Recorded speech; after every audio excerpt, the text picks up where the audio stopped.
President Trump posting this week, "Our court system is not letting me do the job I was elected to do." Tonight, the Trump administration saying it's weighing the dramatic and unprecedented step of suspending habeas corpus, the long-standing right of an individual to challenge their detention in court to hasten sweeping deportations of undocumented immigrants. Meantime, a tense scene at a federal immigration detention center in New Jersey. The mayor of Newark and Democratic candidate for governor Ras Baraka arrested and detained for several hours, accused of trespassing after he tried to tour the facility with 3 Democratic members of Congress. It's Ken Harbaugh with the Midas Touch Network. I want to make one thing clear. Members of Congress have a legal right to inspect ICE and CBP facilities. It's part of their oversight duties, and it is a law. How do I know? Because Congressman Jason Crow, a good friend of mine, helped write and pass that law. So when members of Congress are denied entry into ICE and CBP facilities, then harassed for doing their jobs, the government, the Trump administration, they're the ones breaking the law. And now the Trump administration is openly contemplating suspending habeas corpus. We know where they want to take this. They will claim that this extraordinary power, the ability to detain people without trial, without due process, will be focused on undocumented immigrants. They are lying. Look at how they treat members of Congress, a co-equal branch of government. If the Trump administration is granted, or God forbid grants itself, the power to suspend habeas, no one will be safe, not even members of Congress. I spoke with Jason Crow about all this. He doesn't mince words. Here's our conversation.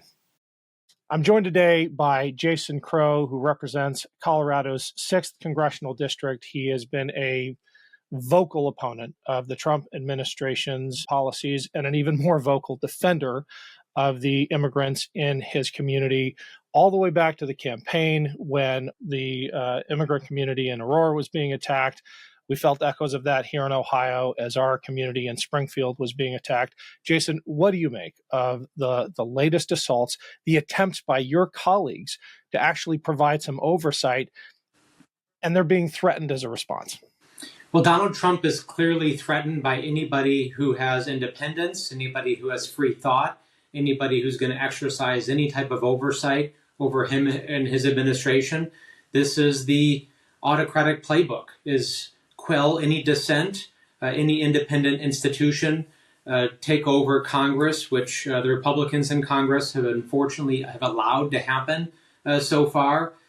We have seen this movie before. Let's set the record straight, because the law is clear that members of Congress, as I understand it, are empowered to visit and inspect CBP and ICE sites. This is a law that you had some involvement in, right? Yeah, that's right. I do know a lot about this because I actually helped pass this into law a number of years ago. And the origin of that was when I first came into office in 2019. I have a big ICE detention facility in my district, and I went to do oversight of that facility, and they wouldn't let me in. They simply wouldn't let me in. And that was wrong. You know, I was a member of Congress, and I showed up to the Space Force base in my district. I showed up to the VA hospital in my district. And when I showed up to the ICE detention facility, which is run by a private company called GEO, which some of you may have heard of, they refused entry not once, not twice, but 3 times. So that really pissed me off, to put it mildly. And my team and I did some research, and we found out that there was nothing in the law that required them to allow a member of Congress in. So we inserted into the appropriations bill that year and every year since a requirement that says ICE, CBP, and HHS facilities, whether they're privately run or government run, have to allow members of Congress immediate access to these facilities. This most recent confrontation at the facility in New Jersey leaves a lot of us with the impression that the administration is looking to provoke in this kind of way. There is no hint of an apology or any kind of shame on behalf of the administration or ICE or CBP. it's almost as if they relish the confrontation. They think they have somehow the winning side of this argument. And I'll go back to Serwer's observation. The cruelty seems to be the point. Yeah, because this is the exercise or the attempt to exercise power, right? So the moment I think we're in right now is the Trump administration is trying to assert more power than they have. They're trying to consolidate it. They're trying to grab it from people, and when they do that, when these administrations, when these leaders try to seize power from a democracy, what they're doing is they're pushing the boundaries of law, they're breaking the law, and they're seeing who will push back, who will establish a boundary, and with every boundary that is not maintained, they gain more power sequentially, time over time. And that's really the process we're going through right now is they are relatively weak. Donald Trump is relatively weak. He's lost more court cases than he's won by a pretty large margin. There's a substantial amount of infighting in the Trump administration itself. So what they're trying to do is they're trying to seize power from our institutions. That's what we're seeing. So yes, it is absolutely intentional. And that's why it's really important that we don't allow any of these things to pass. We push back on all of them and we fight for every square inch of these democratic boundaries. That infighting within the Trump administration that you're referring to, that's not disagreement over policy. That's more personal and ego-driven. And I'm guessing it's about turf more than it is about those who want to protect civil rights and those who don't. Well, it's a little bit of both. I think you're largely right. Donald Trump and those around him are largely driven by personal grievance, by the desire for power, the corruption. It's self-interest in one form or another, whether it's their ego, whether it's their grievance, whether it's to pad their pockets. Self-interest is what drives most of what happens in the Trump administration. But there is some ideological battle happening right now. There's the faction between some of the traditional defense hawks, I think you would tell them, and folks that believe in global engagement, in the isolationist retrenchment faction of the Trump administration, kind of led by J.D. Vance and his acolytes. There's not enough men like me who do whatever they want. Are you sick of it yet? Those people need to be, when we take power, they need to be given the death penalty. The anger. Charlie. I live like a capitalist every single day, Cenk. I live as a capitalist. The hate. And we have a system of checks and balances. That's a good one. That's really funny. We do? The idea that to be a man, you have to be a bully. Fuck you! We should be better than this. Females don't have independent thought. They don't come up with anything. Our kids deserve better than this. It's like women want equal rights when it's convenient, but then they still want the door open for them. So help us change it.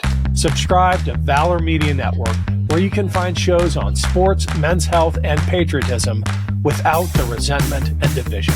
True strength is about discipline, resilience, and service. If you've wondered where all the positive role models are, especially for young men, check out Navy SEAL Dan Barkov and Commander Bobby Jones as they share stories of service and sacrifice. Being good at being a man is about what you do for others and not what you do for yourself. Listen to Jason Tander and co-hosts Ravi Gupta and Adisu Demisi give you the inside track on the politics of sports. I just want to take back what I said about the Bills. No, because in all honesty, your team seems to have gotten the vaccination thing right. Okay. My team seems to be struggling with it.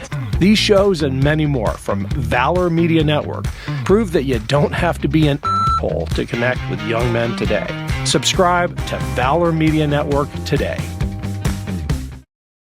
It seems like on immigration, though, the president has his party by the throat. And when we have talked in the past, you have alluded to some of your colleagues on the other side of the aisle who have been looking for ways to push back. I get the sense there isn't a lot of that left. Like the Republican caucus has been cowed, and it is fully a tool of the executive these days. Yeah, I think that's true. They have fully prostrated themselves to the altar of Donald Trump is undoubtedly true. And, the people who are pushing back are either retiring members, so there's no courage there, or people who are in Democratic districts, that Joe Biden won. So they're simply trying to survive. So there's really no courage when it's in your self-interest to push back because you're just trying to survive, or it doesn't matter anymore and you're on the way out the door. That's not really political courage. Political courage is when there's a cost to it. And I just can't point to any examples of people who are willing to incur that cost against Donald Trump to stand up to him.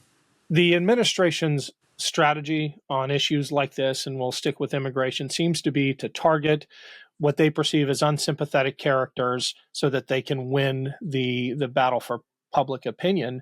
But then there's a creep. There always is. There's the slippery slope. And now we have suggestions that they're contemplating ending habeas corpus. It's not a suggestion. Stephen Miller, the most senior advisor to Donald Trump, said we're looking at ending habeas corpus. They're talking about prosecuting people like you and your colleagues for doing your jobs. How bad is this going to get? Well, we're slightly over 100 days, so we're not even a third of the way through the first year of a 4-year term. So it could get pretty bad. I'm not doing anybody any favors by downplaying the threat, by just being soft on this. I think we have to prepare for the onslaught to continue over a very long period of time. And you look at the institutions and the guardrails that have already failed just in 100 days. It's pretty shocking when you think about the speed at which things have dissolved in Washington. So the sobering reality is it could get pretty bad. That's why we have to make sure that we are joining forces with people of common cause. I always say there's strength in numbers. It's one thing for the Trump administration to try to pick off law firms one at a time, or pick on universities one at a time, or members of Congress one at a time. But when they all come together, when you've seen what happened, after the MOU with a few of those law firms that frankly capitulated to Donald Trump, then the rest said, all right, well, we're going to band together and we're going to stop this. Same thing with universities. You see that happening, state attorneys general and governors, and also members of Congress. So long way of saying there are strengths in numbers. We have to stick together. And when people are united, or people of common cause are united, then it becomes much, much harder for them to pick folks off one at a time. If I'm not a university president or a partner at a major law firm, what can I do? I get that question a lot. What can ordinary Americans do to join forces? Well, I always say that citizen oversight right now means a lot. So I'll be honest with you, being a member of Congress and trying to exercise my oversight powers under Republican control has been very hard, right? The number of hearings has been very low. They haven't called contentious hearings. They're not allowing the issuance of subpoenas. The Republicans who control the day-to-day and control the committees are not doing really any substantial oversight on what this administration is doing. So Democrats, we're pushing hard. We're doing everything that's within our power. There's no doubt about that. But citizen oversight actually becomes really important. The iPhone videos that people are taking of raids, of people being kidnapped off the street, then posted on the internet. This stuff is really important. People need to stand up and pay attention to what's happening in their communities, to record it, document it, get the word out. That's what number one. Number two, support legal efforts.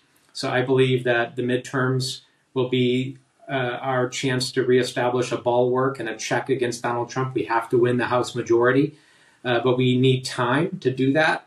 And obviously, this goes to my speed issue earlier, right, where I said things are happening really fast. The litigation groups like Democracy Forward and others that are filing these lawsuits, getting restraining orders, stopping the most egregious abuses from occurring, are actually helping people. They are preventing some of the most egregious abuses, and they're buying House Democrats valuable time as we assemble our forces to take them on in the midterms. All great advice, Jason, and always great having you. Let's do this again soon. Yeah, thanks for having me, Ken. Appreciate it.